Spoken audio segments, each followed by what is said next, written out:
Zero to God level अर्थात martial God space अर्थात शून्य से ईश्वर स्तर तक। अध्याय 3510 से 3512। नमस्कार, आप कहानी में खो जाएं उससे पहले चैनल को सब्सक्राइब करें और नोटिफिकेशन ऑन करें। धन्यवाद। एक वास्तविक युद्ध छिड़ गया। ये जिवेन एक ही सांस में मून सिटी लॉर्ड के सामने पहुंच गए। वह समय के विरुद्ध दौड़ रहा था क्योंकि वह अपने नुकसान से अच्छी तरह वाकिफ था। अपनी ताकत बढ़ाने के लिए सर्वोच्च पैतृक प्रतीक पर भरोसा करना आखिरकार सही तरीका नहीं था। बस ये जिवेन की मुट्ठी की ऊर्जा ने आकाश को चीर दिया और जहां भी वह गुजरी भयानक विस्फोटक ध्वनियों का विस्फोट हुआ। इसमें एक विशेष कंपन आवृत्ति थी और यह प्रकाश की सबसे चमकदार किरणों के साथ भी फूट सकती थी। ये लगभग एक मुट्ठी जितना भयानक था जो दुनिया को नष्ट कर सकता था। बहुत तेज। इस मौके की गति बहुत तेज थी और ये सब बहुत जल्दी हुआ था। मून सिटी लॉर्ड ने उम्मीद नहीं की थी कि स्थिति इस तरह बदल जाएगी। मालूम हो कि अभी उनका पलड़ा भारी था। ये कितना समय था, फिर भी वह अचानक कुचल दिया गया। मून सिटी लॉर्ड की आभा बढ़ रही थी और फैल रही थी, एक मून डोमेन में बदल रही थी। अंतहीन चांदनी एक विशाल हाथ की तरह थी जो ये जिवेन को वापस पकड़ने की कोशिश कर रही थी। हालांकि ये जिवेन को भी पता था कि वह एक महत्वपूर्ण क्षण में आ गया था, तो वह कैसे हार मान सकता है। उसकी आंखें तेज रोशनी से चमक उठी। उसने पागलों की तरह अपने शरीर में जादुई शक्ति को उत्तेजित किया और पागलों की तरह अपनी लड़ने की ताकत बढ़ा दी। उसी समय उसके शरीर के प्रत्येक छिद्र से अनगिनत तलवार की आभाएं निकली जो विनाशकारी तलवार की रोशनी में बदल गई, जिसने ऊपर उड़ने वाली किसी भी चांदनी को नष्ट कर दिया। वे ये जिवेन को बिल्कुल भी रोक नहीं सके। अंत में यह मुक्का फिर भी मून सिटी के सिटी लॉर्ड पर पड़ा, जिससे उन्हें भागने का मौका नहीं मिला। टकराना। ये जिवेन का मुक्का सीधे मून सिटी लॉर्ड के सिर पर लगा। एक जोरदार धमाका हुआ और मून सिटी लॉर्ड उल्का की तरह उड़ गया। गर्जन। उड़ा दिए जाने के बाद मून सिटी लॉर्ड को अभूतपूर्व अपमान का एहसास हुआ। यहाँ तक कि एक मध्य स्वर्गीय पूज्य ने भी उसे इस तरह महसूस नहीं कराया। आखिरकार वे एक ही स्तर के थे। मध्य स्वर्गीय पूज्य द्वारा पराजित होना कोई अपमान नहीं था, लेकिन ये जिवेन क्या थी? वह सिर्फ एक कनिष्ठ था जो 10,000 साल पहले ही दाव तक पहुंच गया था। हालांकि ये जिवेन का हमला इस तरह कैसे समाप्त हो सकता है? आखिरकार वह बढ़त हासिल करने में कामयाब हो गया। हालांकि वह सर्वोच्च पैतृक प्रतीक के साथ जुड़ गया था और मून सिटी लॉर्ड के खिलाफ लड़ने में सक्षम था। वह केवल उसके खिलाफ ही लड़ सकता था। यह पहली बार था जब उसने बढ़त हासिल की थी। उसने फिर बेरहमी से हमला किया।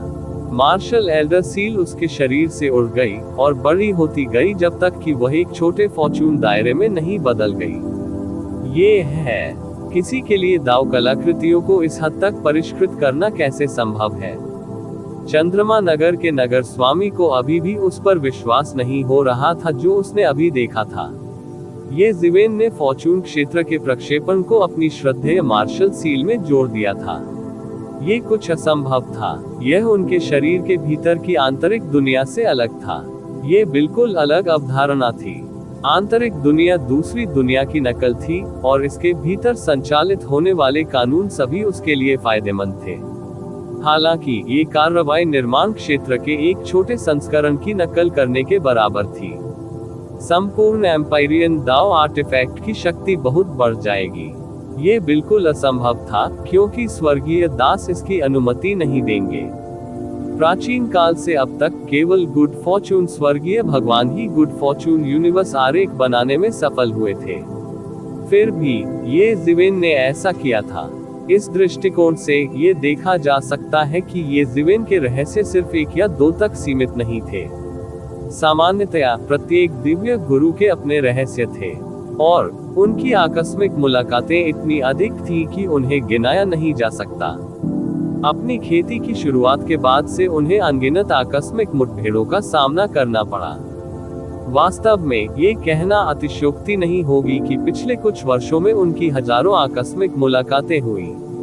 प्रत्येक आकस्मिक मुठभेड़ ने उसकी ताकत में काफी सुधार किया था। हालांकि वह निश्चित था कि ऐसी कोई आकस्मिक मुलाकात नहीं थी जिसकी तुलना ये ज़िवेन के रहस्यों से की जा सके। हालांकि वह इस समय केवल इसके बारे में ही सोच रहा था। ये ज़िवेन के हिंसक हमलों से पहले से ही उसकी जान को खतरा था। मार्शल ऑनरेबल सील बड़ी और बड़ी होती गई और मार्शल ऑनरेबल सील के भीतर छोटा निर्माण क्षेत्र भी बड़ा और बड़ा होता गया। फिर वह अचानक नीचे गिर गया। बूम! यहाँ तक कि moon city lord marshal honourable Seal की शारीरिक ताकत के साथ भी, जो सर्वोच्च पैतृक प्रतीक की ऊर्जा से असीम रूप से मजबूत था, बमबारी के तहत सीधे विस्फोट हो गया। उनका भौतिक शरीर इस तरह की बमबारी को बिल्कुल भी बर्दाश्त नहीं कर सका और सीधे विस्फोट हो गया। ये ज़िवेन का हाथ एक बार फिर गेंग मेटल पैट्रिक क्यूई द्वारा निर्मित एक लंबे ब्लेड में बदल गया। मून सिटी लॉर्ड को सीधे मारने के लिए इस अवसर का लाभ उठाते हुए वह सीधे नीचे गिर गया। यह एक पागलपन भरा विचार था। मून सिटी लॉर्ड की ताकत निर्विवाद थी और उसकी आत्मा भी भयानक थी। वह अपने भौतिक शरीर पर भरोसा किए बिना सामान्य दिव्य गुरुओं से मुकाबला कर सकता था। ये ज़िवेन की वर्तमान ताकत के साथ, भले ही वह मानव अनुरूपता की स्थिति में प्रवेश कर गया हो, फिर भी उसे एक झटके में नष्ट करना असंभव था। हालांकि गेंग मेटल एंसेस्ट्रल क्यूई द्वारा बनाया गया लंबा ब्लेड ऐसा कर सकता था, क्योंकि गेंग मेटल एंसेस्ट्रल क्यूई बहुत तेज था। यह इतना तेज था कि यह सामान्य दिव्य गुरुओं को एक ही झटके में मार सकता था। और इस महत्वपूर्ण क्षण में मून सिटी लॉर्ड ने एक लंबी दहाड़ निकाली। एक आत्मा का हमशक्ल उसके फटे हुए शरीर के ऊपर संघनित हो गया और ये ज़िवेन के सामने रुक गया। पुच्छी! गेंग मेटल एंसेस्ट्रल क्यूई द्वारा निर्मित ये ज़िवेन के लंबे ब्लेड ने इस आत्मा के हमशक्ल को एक ही झटके में काट दिया। यह आत्मा का हमशक्ल भी बहुत अच्छा था, लेकिन इससे ये ज़िवेन को कुचलना था, जो अब बेहद हिंसक स्थिति में प्रवेश कर चुकी थी। हालांकि इस थोड़े से समय ने मून सिटी लॉर्ड के लिए सबसे महत्वपूर्ण समय भी खरीदा था। उसका शरीर अचानक समय और स्थान में प्रवेश कर एक साथ एकत्रित हो गया। साधारण सेलेस्टियल मास्टर्स के पास ये ज़िवेन द्वारा इस हद तक पीटे जाने पर वापस लड़ने की कोई शक्ति नहीं होगी, लेकिन वह अलग थे। उनमें अभी भी प्रतिकार करने की क्षमता थी।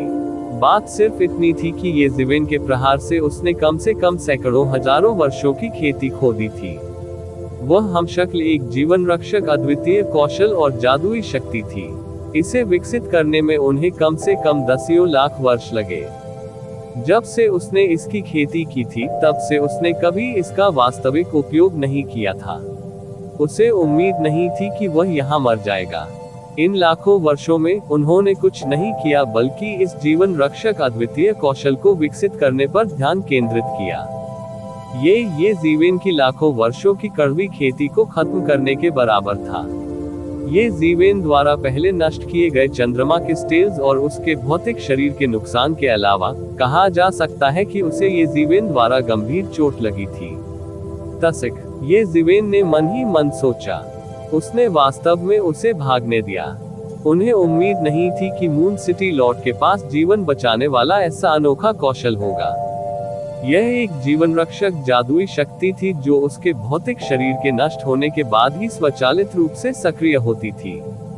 इनमें से प्रत्येक पुराना राक्षस पिछले से अधिक भयानक था। सबसे महत्वपूर्ण बात यह थी कि ये ज़िवेन की तुलना में उनके पास अभ्यास के लिए अधिक समय था। वास्तव में उसके पास उसी प्रकार की जादुई शक्ति का अभ्यास करने के लिए पर्याप्त समय नहीं होगा, भले ही उसे उसी प्रकार की जादुई शक्ति दी जाए। केवल उनके जैसे दिव्य गुरु, जिनकी साधना एक ऐसी सीमा तक पहुंच गई थी जिसे आसानी से तोड़ना मुश्किल था, हर जगह सभी प्रकार की जादुई शक्तियों की खेती करते थे ताकि उनकी युद्ध शक्ति उन परिस्थितियों में न बढ़ सके जब उनकी साधना का क्षेत्र नहीं बढ़ सकता था। वह सर्वोत्तम अवसर कहा जा सकता है। यदि वह कृपाण मारा होता तो मून सिटी लॉर्ड गंभीर रूप से घायल हो जाता, भले ही उसकी मृत्यु न होती। भागने के अलावा और कोई संभावना नहीं थी। वह लगभग मारा ही जा चुका था।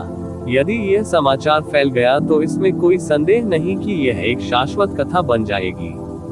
आखिरी बार 10 दिव्य शहरों के एक सिटी लॉर्ड की मृत्यु बहुत समय पहले हुई थी। सभी के दिलों में वे शाश्वत सूर्य थे। उनकी चमक कभी खत्म नहीं होगी। ये ज़िवेन के पीछा से बचने के बाद मून सिटी लॉर्ड ने कुछ सांसें ली। उनके शरीर पर लगी चोटें आश्चर्यजनक गति से ठीक हो रही थी। कितना अफसोस है, बस थोड़ा सा और तुम मुझे मार सकते थे। तुमने मौके का बहुत सटीक फायदा उठाया, लेकिन अफसोस की बात है कि तुम्हारे पास अभी भी मुझे मारने का कोई रास्ता नहीं है। मून सिटी लॉर्ड ने ठंडे स्वर में कहा। उनका स्वर 10,000 वर्ष की बर्फ जितना ठंडा था। एक और मौका मिलेगा, ये ज़िवेन ने कहा। उसके शरीर में आध्यात्मिक शक्ति उमड़ रही थी। ये सबसे हिंसक महासागर की तरह था जो फूट रहा था। ऐसा कुछ भी नहीं था जो इसे दबा सके, लेकिन ये उनके जीवन की सबसे भयानक लड़ाई थी। उसके पास कोई विकल्प नहीं था। वह केवल अपनी पूरी ताकत से लड़ सकता था। यदि वह सफल नहीं हुआ तो केवल मृत्यु ही उसका इंतजार कर रही थी। वह कोई विशेषज्ञ नहीं था जो वास्तव में उस दायरे तक पहुंच गया था, लेकिन सर्वोच्च पैतृक प्रतीक की शक्ति के साथ उसके पास मून सिटी लॉर्ड के साथ मुकाबला करने की शक्ति थी। टकराना, टकराना, टकराना, इस सब का वर्णन करने में बहुत समय लगा, लेकिन यह वास्तव में एक पल में ही घटित हो गया। अधिक मूनस्टेल्स ने उसका पीछा किया और सीधे ये ज़िवेन के शरीर पर प्रहार किया, जिससे उसका अत्यधिक खून बह गया। ये ज़िवेन ने अपने दांत पीस लिए। यदि यह जारी रहा तो मून सिटी लॉर्ड द्वारा मारे जाने से पहले ये केवल समय की बात थी। हालांकि युद्ध के मैदान में उसे कोई नुकसान नहीं हुआ था, लेकिन समय उसका सबसे बड़ा दुश्मन था। इस खूनी युद्ध में वह अभूतपूर्व रूप से शक्तिशाली हो गया था। ग्रेट दाव के बारे में उनकी समझ में भी काफी सुधार हुआ था। सर्वोच्च पैतृक प्रतीक की शक्ति के साथ उसने बलपूर्वक क्षेत्र की बाधा को तोड़ दिया था, जिससे उसे और अधिक देखने की अनुमति मिली। हालांकि उसने जो कीमत चुकाई वह भी बहुत डरावनी थी। उसने कभी नहीं सोचा था कि मून सिटी लॉर्ड इतना मजबूत हो सकता है। उसने अपनी सारी ताकत लगा दी थी, लेकिन फिर भी उसका कोई मुकाबला नहीं था। तुम बिना किसी संदेह के मर जाओगे। अब तुम अपने शरीर की चोटों को नियंत्रित नहीं कर सकते। मून सिटी लॉर्ड हंसे। उसकी मुस्कान अतुलनीय रूप से भयावह थी। ये ज़िवेन ने अपनी जीवन शक्ति को घायल कर दिया था, लेकिन वह कितना बेहतर हो सकता था। वह नग्न आंखों से ये ज़िवेन की मांसपेशियों को टूटते हुए लगभग देख सकता था। खून लगभग अनियंत्रित रूप से बह रहा था। जब ये ज़िवेन का विस्फोट हुआ था तो ये स्पष्ट रूप से ऐसा नहीं था। उस समय ये ज़िवेन ने केवल नियंत्रण खोने के संकेत दिखाए थे। वास्तव में वह अभी भी इसे नियंत्रित करने में सक्षम था, लेकिन अब वह अपने शरीर को क्षतिग्रस्त होने से बचाने में असमर्थ था। हालांकि वह नहीं जानता था कि यह कदम क्या था। वह जानता था कि इससे अंतहीन परेशानी होगी। भले ही ये ज़िवेन इस लड़ाई में नहीं मरा, उसकी नींव क्षतिग्रस्त हो जाएगी और उसके बचने का कोई रास्ता नहीं था। मैं इसे नियंत्रित करने में थोड़ा असमर्थ हूँ। इस वजह से मुझे इस लड़ाई को जल्दी खत्म करना होगा, ये ज़िवेन ने कहा। उनकी समस्या ये थी कि मून सिटी लॉर्ड भी उनके शरीर पर बेकाबू चोटों को देख सकते थे। वह कैसे नहीं जान सका। चूंकि आपने मुझे इस स्थिति तक मजबूर कर दिया है, मैं केवल मौत तक ही लड़ सकता हूँ। ये ज़िवेन की आंखें दृढ़ संकल्प से भर गईं। उसके विपरीत, हालांकि मून सिटी लॉर्ड को नहीं पता था कि ये ज़िवेन ने कैसे हमला करने की योजना बनाई, फिर भी उसने सुरक्षित रहने की पहल की। एक पल में ही उसने प्रकाश की गति को भी पार कर लिया। प्रतिवेदन किसी भी खराब अनुवाद के बारे में हमें बताने के लिए टेक्स्ट का चयन करें और रिपोर्ट पर क्लिक करें। लेस देन पिछला सूचकांक अगला ग्रेटर देन। हालांकि मून सिटी लॉर्ड को लगा कि जब तक वह ये ज़िवेन को फंसाएगा, वह बिना किसी लड़ाई के हार जाएगा। लड़ाई की शुरुआत से ही ये ज़िवेन ने उसे लगातार आश्चर्यचकित किया था। वह बार बार अपनी अपेक्षाओं को पार कर गया था। ये सुनिश्चित करने के लिए कि कोई दुर्घटना ना हो, उसने फिर भी अपनी चाल चली। एक ही वार ने सीधे सब कुछ छेद दिया। मून सिटी लॉर्ड अत्यंत भयानक था। ये ज़िवेन की ताकत के साथ उससे सीधे लड़ने की कोई उम्मीद नहीं थी। टकराना, ये ज़िवेन का कंधा फट गया और खून से लथपथ खूनी धुंध के ढेर में बदल गया। लेकिन ये जीवेन का हमला भी आ गया। उसके हाथ में गेंग मेटल पैट्रिक क्यूई एक लंबे ब्लेड में बदल गया। ब्लेड मून सिटी लॉर्ड पर मारा गया, जिससे उसके शरीर पर एक बड़ा घाव हो गया। चोट के बदले चोट, दोनों की चोटें बेहद भयावह स्तर पर पहुंच गई थी। ये जीवेन का कंधा फट गया था और गर्म हवा निकल रही थी। हर जगह सुनहरा खून देखा जा सकता था और उसकी सुनहरी हड्डियां बाहर निकली हुई थी। ये जीवेन के चेहरे पर अब दर्द का कोई भाव नहीं था। उसका पूरा शरीर फटा जा रहा था। प्रत्येक कोशिका को बार बार तोड़ा, सुधारा और छिन्न भिन्न किया जा रहा था। ऐसी परिस्थितियों में केवल कंधा फटना कुछ भी नहीं था। ये तो बस एक छोटी सी बात थी। इतना मजबूत, ये जीवेन ने कहा। मूल रूप से उसके पास मून सिटी लॉर्ड को घायल करने का कोई तरीका नहीं था, लेकिन उसके हाथ में गेंग मेटल एंसेस्ट्रल क्यूई थी। गेंग मेटल पैट्रिक क्यूई हमला और बचाव दोनों कर सकता था, नहीं तो वह अब तक टिक नहीं पाता। वह बहुत पहले ही मून सिटी लॉर्ड द्वारा मार दिया गया होता। भले ही वह मारा न गया हो, वह सर्वोच्च पैट्रिक प्रतीक की ऊर्जा के विस्फोट का सामना करने में सक्षम नहीं होता। वह फट गया होगा और मर गया होगा। मून सिटी लॉर्ड की अभिव्यक्ति बेहद बदसूरत थी। उनकी चोटें तेजी से ठीक हो रही थी, लेकिन ठीक होने की गति उतनी नहीं थी अपेक्षा के अनुरूप तेज।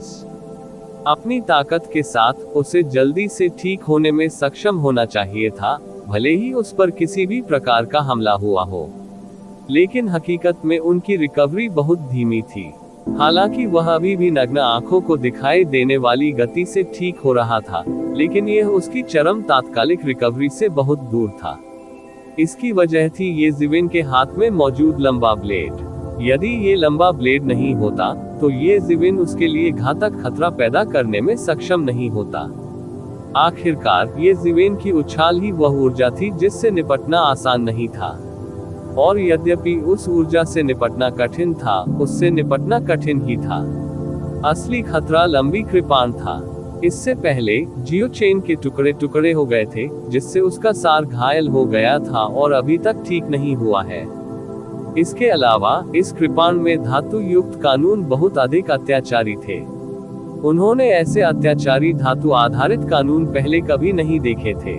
यह मार्शल युग के धातु विशेषीकृत कानूनों से पूरी तरह से अलग था। जब दुनिया का निर्माण हुआ तो मार्शल युग के धातु युक्त कानूनों को एकीकृत किया गया था। तथाकथित 5 तत्वों ने एक दूसरे को सुदृढ़ और नियंत्रित किया। मार्शल युग का भी यही नियम था। हालांकि हेप्टागोन युग अलग था। वह एक ऐसी जगह थी जहां केवल धातु आधारित कानून मौजूद थे। सब कुछ हेप्टागोन उत्पत्ति से विकसित हुआ। आपसी प्रमोशन या रोक टोक जैसी कोई बात नहीं थी। हेप्टागोन उत्पत्ति ही सब कुछ थी। इसलिए यह अविश्वसनीय रूप से क्रूर था, मार्शल युग के धातु युक्त कानूनों की तुलना में 10 गुना अधिक अत्याचारी। यहाँ तक कि दुनिया का सबसे शुद्ध धातु तत्व सार भी गेंगजन पैट्रिक क्यूई जितना शुद्ध नहीं था। यह कोई दाव वस्तु नहीं थी, लेकिन तीखेपन की दृष्टि से यह सामान्य दाव वस्तुओं से अधिक भयानक थी। यहाँ तक कि मून सिटी लॉर्ड ने भी इसे पहले कभी नहीं देखा था। ये निश्चित रूप से प्राचीन काल का अवशेष था।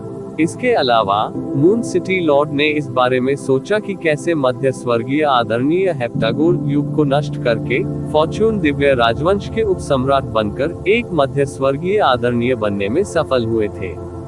उसे पहले से ही इस कृपाण की उत्पत्ति के बारे में कुछ समझ थी। उसने भी इसका लालच किया। यदि उसके पास उस समय ऐसी कृपाण होती, तो वह मध्य स्वर्गीय वेनेरेट की सील को तोड़ने में सक्षम होता। तब उसे मध्य स्वर्गीय पूज्य द्वारा सील नहीं किया गया होता।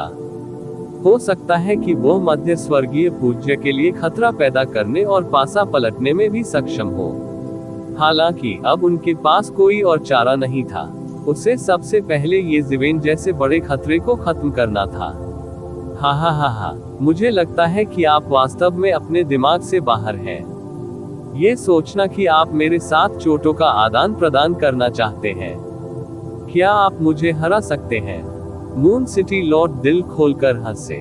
एक चरम दिव्य गुरु के रूप में उनकी पुनर्प्राप्ति क्षमता ये जीवेन से ऊपर थी। इसके अलावा ये जिविन किसी भी समय अपने ही हाथों मर सकता था। फिर भी उसके साथ चोटों के आदान प्रदान का खेल खेलने का साहस किया। ये जानना होगा कि केवल मजबूत भौतिक शरीर और मजबूत पुनर्प्राप्ति क्षमताओं वाले लोग ही ऐसा विकल्प चुनेंगे। ये जिवेन ने कुछ नहीं कहा और हमला करना जारी रखा। चूंकि तुम मरना चाहती हो तो मैं तुम्हारी इच्छा पूरी करूंगा।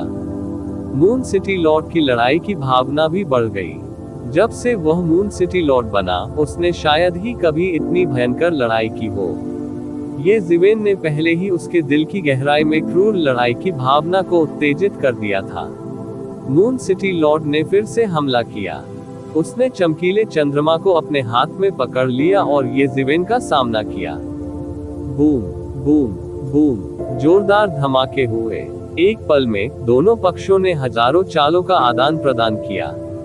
उनमें से किसी को भी नहीं पता था कि वे एक दूसरे से कितनी बार टकरा चुके हैं।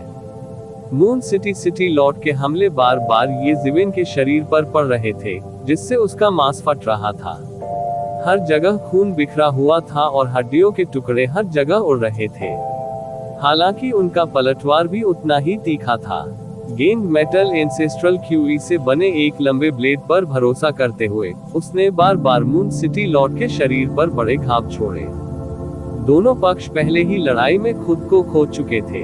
ये कहा जा सकता है कि ये जिवेन के लिए ये लगभग एक मृतंत था। हालांकि मून सिटी लॉर्ड के लिए ये ज्यादा बेहतर नहीं था। ये जिवेन की पीड़ा के बाद उसकी जीवन शक्ति को बहुत नुकसान हुआ था। उन्हें नहीं पता था कि उन्हें पूरी तरह ठीक होने में कितना समय लगेगा। उनकी राय में ये जिवेन एक पागल क्रूर जानवर की तरह था जो उसके शरीर से मांस का एक टुकड़ा काट लेना चाहता था, भले ही वह मृत। हालांकि उसने इस बात पर ध्यान नहीं दिया कि ये जिवेन ने उसका सारा मांस और खून छीन लिया था। अगर उसने इसे देखा भी तो उसे इसकी कोई परवाह नहीं होगी। आखिरकार ये बस थोड़ा सा मांस और खून का टुकड़ा था। जब इतनी बड़ी लड़ाई छिड़ने वाली हो तो इसकी परवाह कौन करेगा। इसके अलावा ये जिवेन को नहीं पता था कि उसके शरीर से मांस और हड्डियों के कितने टुकड़े बह चुके थे। यह मून सिटी लॉर्ड से भी अधिक गंभीर था। ऐसा लग रहा था कि ये जिवेन अब और टिकने में असमर्थ है। वह गिरने की कगार पर था और उसका पूरा शरीर खून से लथपथ था। यह अज्ञात था कि उसने कितना स्वर्गीय पूज्य रक्त खोया था। इस खून का कोई भी टुकड़ा बाहरी दुनिया में बहुत ऊंची कीमत पर बेचा जा सकता है। हा वू जून, आप अंतिम क्षण तक पहुंच गए हैं। मुझे अपनी अंतिम यात्रा पर भेजते हुए देखें। मून सिटी लॉर्ड पहले से ही देख सकता था कि ये जिवेन अपनी सीमा तक पहुंच गया था। एक बार और वह मर जाएगा। क्या तुम्हें सच में लगता है कि मैं अपनी राह के अंत तक पहुंच गया हूँ? ये जिवेन ने ठंडे स्वर में कहा। आप अभी भी जिद्दी होने की हिम्मत करते हैं। क्या आपको लगता है कि आप अपनी स्थिति मुझसे छिपा सकते हैं? क्या आपके पास अभी भी क्षमता है? मून सिटी लॉर्ड स्वाभाविक रूप से देख सकते थे कि ये जिवेन अपनी उड़ान के अंत में बस एक तीर था।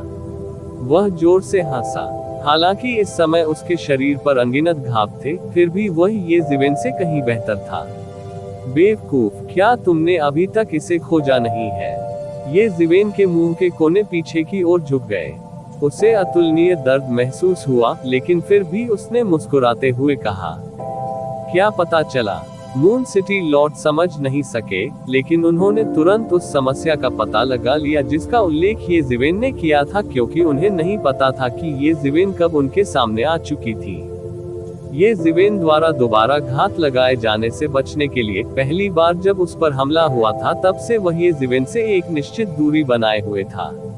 हालांकि नजदीकी मुकाबले के मामले में वह कमजोर नहीं था, लेकिन मूर्ख भी नहीं था। वह ये भी देख सकता था कि ये जिवेन इस पहलू में उससे अधिक मजबूत और भयानक था। इस समय वह स्वाभाविक रूप से दुश्मन की ताकत पर हमला करने के लिए अपनी कमजोरी का उपयोग नहीं करेगा। एक स्वर्गीय पूज्य के लिए जीवन और मृत्यु की लड़ाई को आमने सामने माना जा सकता है, भले ही वे हजारों मील दूर हो। ऐसा इसलिए था क्योंकि स्वर्गीय पूज्य की आक्रमण शक्ति वास्तव में भयानक थी। फॉर्चून गॉड राजवंश में हेवनली वेनेरेट की आक्रमण सीमा पूर्वी क्षेत्र के एक छोटे से आधे हिस्से को भी कवर कर सकती थी। हालांकि यह पूरे पूर्वी क्षेत्र को कवर नहीं कर सका, इसका कारण ये भी था कि पूर्वी क्षेत्र बहुत विशाल था। ये धुएं जितना विशाल और बिल्कुल अथाह था। हालांकि यदि एक स्वर्गीय पूज्य की आंदोलन क्षमता को ध्यान में रखा जाए तो ये कहना गलत नहीं होगा कि एक स्वर्गीय पूज्य अपने हमलों से पूरे पूर्वी क्षेत्र को कवर कर सकता है। लेकिन अब उसके और ये शिवेन के बीच की दूरी 1000 मील से भी कम थी। ये दूरी बस छुपकर किए गए हमले की दूरी थी। मूलतः ये कुछ भी नहीं था। ये ज़िवेन स्थिति से उस पर चुपके से हमला कर सकता था और वह भी ये ज़िवेन पर चुपके से हमला कर सकता था। ये सचमुच कोई बड़ी बात नहीं थी। हालांकि ये ज़िवेन के शब्दों ने उसे संकट की तीव्र भावना दी। ये केवल 1000 मील था। निश्चित रूप से ये ज़िवेन ने अभी बोलना समाप्त ही किया था जब उनकी आकृति मून सिटी लॉर्ड के सामने आ चुकी थी। अच्छा नहीं है। मून सिटी लॉर्ड को तुरंत समझ आ गया कि ये ज़िवेन ने पहले इतना असामान्य व्यवहार क्यों किया। गंभीर रूप से घायल होने के बावजूद ये ज़िवेन ने वास्तव में उसके साथ चोटों का आदान प्रदान किया। शुरुआत में मून सिटी लॉर्ड ने अनुमान लगाया कि ये ज़िवेन इस समय एक पागल भयंकर जानवर की तरह था, जो एक घिरे हुए जानवर की तरह लड़ रहा था। वह अपने शरीर से मांस का एक टुकड़ा काट लेना चाहता था, भले ही वह मर जाए। हालांकि ऐसा लग रहा था कि ऐसा बिल्कुल नहीं था। ये ज़िवेन ने इसके लिए लंबे समय से तैयारी की थी। ये तो बस उसकी योजना थी। उसने अपनी सतर्कता को न्यूनतम स्तर तक कम करने के लिए कई हिंसक लड़ाइयों का इस्तेमाल किया था। इतना कि वह वास्तव में ये ज़िवेन के दृष्टिकोण से अनजान था। युद्ध में इतनी दूरी कुछ भी नहीं थी, और यही वह भ्रम था जो ये ज़िवेन चाहता था कि उसे मिले। मून सिटी लॉर्ड, जो अचानक समझ गया, उसकी रीढ़ में ठंडक महसूस हुई। हालांकि तब तक बहुत देर हो चुकी थी। ये ज़िवेन उसके सामने पहले ही आ चुके थे। मार्शल सुप्रीम सील उसके सिर के ऊपर से उड़ गई और फॉर्चून दायरे में बदल गई। इसने तुरंत मून सिटी लॉर्ड को दबा दिया। भले ही ये थोड़े समय के लिए ही क्यों न हो, यह उसके लिए पर्याप्त था। ब्रह्मांड निर्माण पाम। ये ज़िवेन की हथेली गिर गई और मून सिटी लॉर्ड को थप्पड़ मार दिया। हालांकि मून सिटी लॉर्ड का भौतिक शरीर बेहद मजबूत था, लेकिन यूनिवर्स क्रिएशन पाम के सामने ये बेकार था जो उसकी ताकत को उलट सकता था। ये सीधे विस्फोट हो गया। हालांकि ये केवल पहला कदम था। इसके तुरंत बाद गेंद मेटल पैट्रिक क्यूई द्वारा बनाई गई लंबी कृपाण तुरंत नीचे गिर गई। एक सफेद कृपाण की रोशनी कटकर मून सिटी लॉर्ड के शरीर में जा लगी। ये देखते हुए कि मून सिटी लॉर्ड की आत्मा कृपाण से नष्ट होने वाली थी, उसने अपना मुंह खोला और रक्त सार का एक कौर थूक दिया। उसका पूरा शरीर तुरंत प्रकाश की धारा में बदल गया और गायब हो गया। मार्शल सुप्रीम, बस आप प्रतीक्षा करें। मैं निश्चित रूप से आपको जाने नहीं दूंगा। प्रतिवेदन किसी भी खराब अनुवाद के बारे में हमें बताने के लिए टेक्स्ट का चयन करें और रिपोर्ट पर क्लिक करें। लेस देन पिछला सूचकांक अगला greater than moon city Lord को भागते हुए देखकर ये ज़िवेन राहत की सांस लेने से खुद को नहीं रोक सका। इस समय मून सिटी लॉर्ड पहले से ही मृत्यु के कगार पर था। चोटों का पिछला आदान प्रदान सिर्फ एक रणनीति थी जो ये ज़िवेन ने बनाई थी, और वह अंतिम झटका असली तुरुप का पत्ता था। ये ज़िवेन ने मून सिटी के सिटी लॉर्ड को गंभीर चोट पहुंचाने के लिए अपनी सारी मार्शल शक्ति केंद्रित कर दी थी, जिससे वह बच सके। हालांकि ये ज़िवेन को अपने दिल में कुछ पछतावा महसूस हुआ। उसने सोचा था कि वह मून सिटी के सिटी लॉर्ड को मारने में सक्षम होगा, लेकिन वास्तविकता ये थी कि वह केवल उसे गंभीर चोटें पहुंचाने में ही कामयाब रहा था। मून सिटी लॉर्ड अपनी आखिरी सांसें ले रहे थे। हालांकि उसने अपने ग्रेट दाओ फाउंडेशन को नुकसान पहुंचाकर भागने के लिए एक गुप्त तकनीक का इस्तेमाल किया था, फिर भी अगर ये शिवेन अपने चरम पर होता तो वह उसे पकड़ सकता था और मार सकता था। दरअसल ये ज़िवेन खुद पहले ही मौत के कगार पर थे। वह मून सिटी लॉर्ड से भी कमजोर हो सकता है।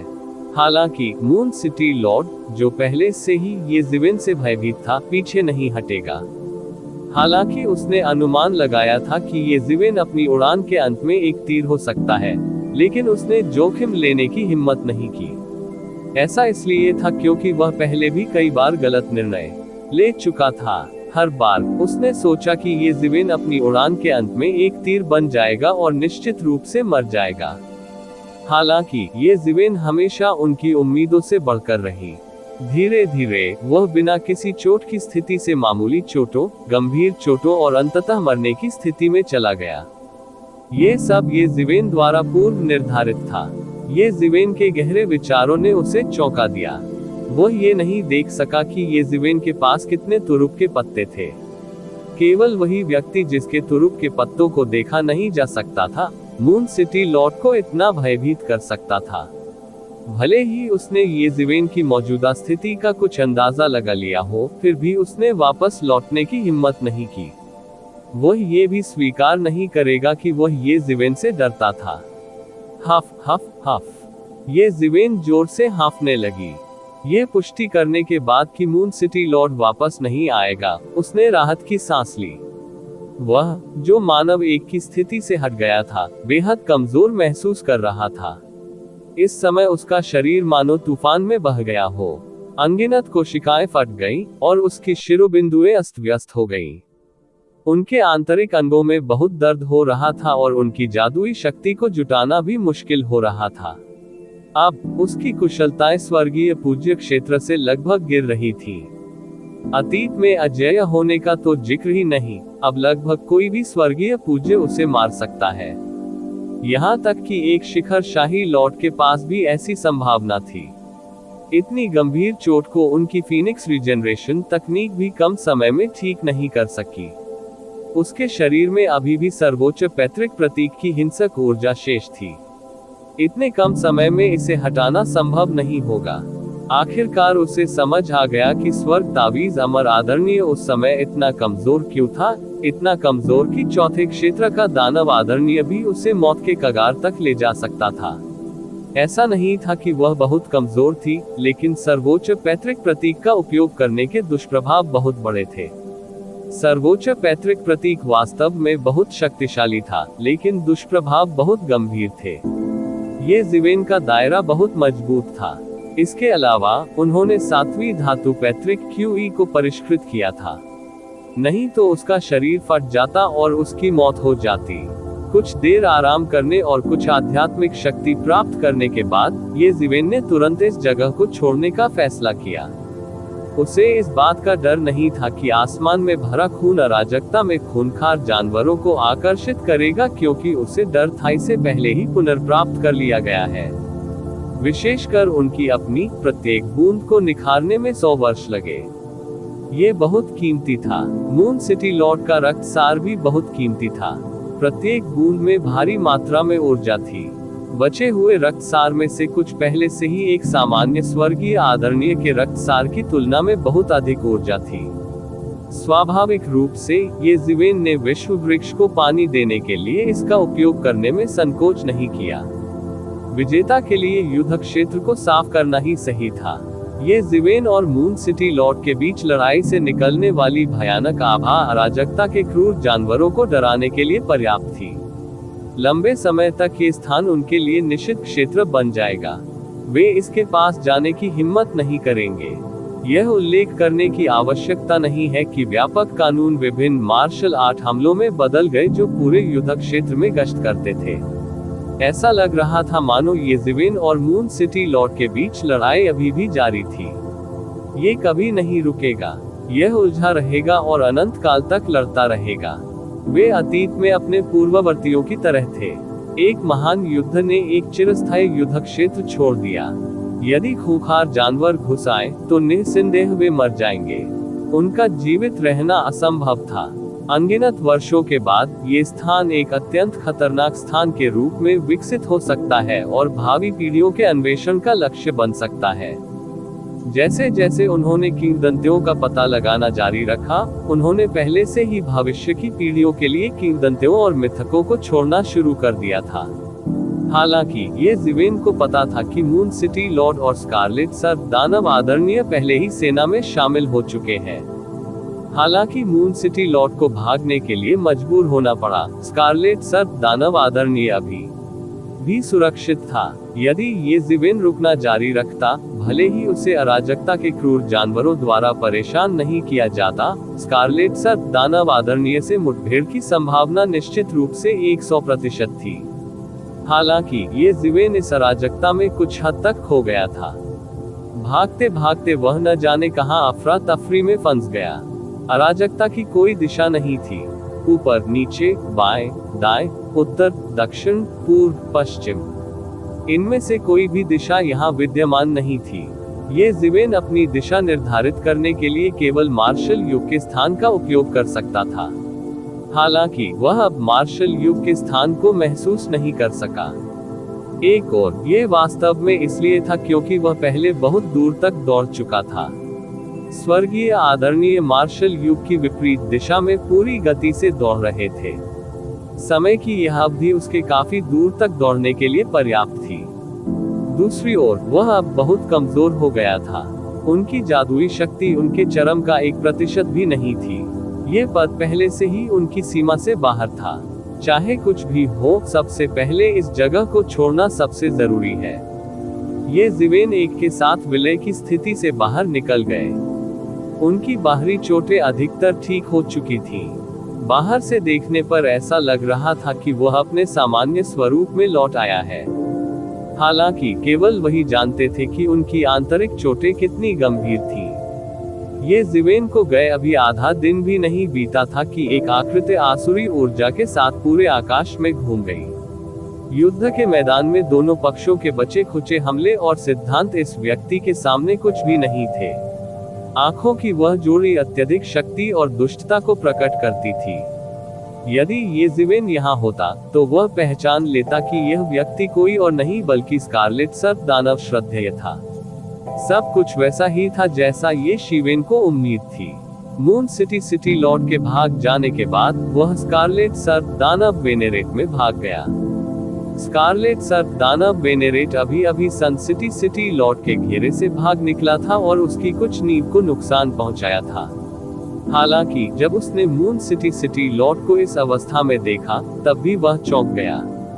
जब मून सिटी लॉर्ड ने मून सिटी की अध्यक्षता की, तो कई प्राचीन युगों के विशेषज्ञों को उसके हाथों नुकसान उठाना पड़ा। स्कारलेट सर्प दानव बेनेरेट ने पहले मून सिटी लॉर्ड के साथ युद्ध किया था। स्वाभाविक रूप से वह समझ गया कि मून सिटी लॉर्ड से निपटना आसान नहीं था। किस तरह का व्यक्ति मून सिटी लॉर्ड को इस हालत में हरा सकता है? ये बिल्कुल अविश्वसनीय था। उस समय स्कारलेट सर्प दानव आदरणीय के मन में कुछ लालची विचार भी थे। वह अपने नुकसान की भरपाई के लिए मून सिटी लॉर्ड को मौके पर ही मारना चाहता था। Moon city lords origin energy का उपभोग करने के बाद वह और भी आगे बढ़ने में सक्षम हो सकता है। मून सिटी लॉर्ड ने स्कारलेट सर्प दानव बेनेरेट के विचारों को स्पष्ट रूप से समझ लिया। यथार्थ में स्कारलेट सर्प दानव आदरणीय राक्षसी दाव युग के साथ काम कर रहा था। हालांकि इसका मतलब यह नहीं था कि वह राक्षसी दाव युग की कार्य करने की शैली को नहीं जानता था। उपयोगी होने पर राक्षसी दाव युग स्कारलेट सर्प दानव आदरणीय के साथ सम्मानपूर्वक व्यवहार करेगा। हालांकि यदि राक्षसी दाव युग बेकार था, तो केवल मृत्यु का इंतजार था। जब शत्रुतापूर्ण होने और हृदयहीन होने की बात आती है, तो इसे कई युगों में सर्वश्रेष्ठ कहा जा सकता है। वह बिल्कुल भी सतर्क कैसे नहीं हो सकता था। उसने स्कारलेट सर्प दानव बुजुर्ग पर व्यंग्य किया। यदि स्कारलेट सर्पेंट डेमन एल्डर ने उस पर हमला करने का साहस किया, तो वह स्कारलेट सर्पेंट डेमन एल्डर को सफल होने देने के बजाय आत्मविनाश करना पसंद करेगा। स्कारलेट सर्प दानव आदरणीय द्वारा निगल लिए जाने की तुलना में उसके लिए ये जीवेन के हाथों मरना बेहतर होगा। वह बड़ी मेहनत से ये जीवेन के हाथों से बच निकला था।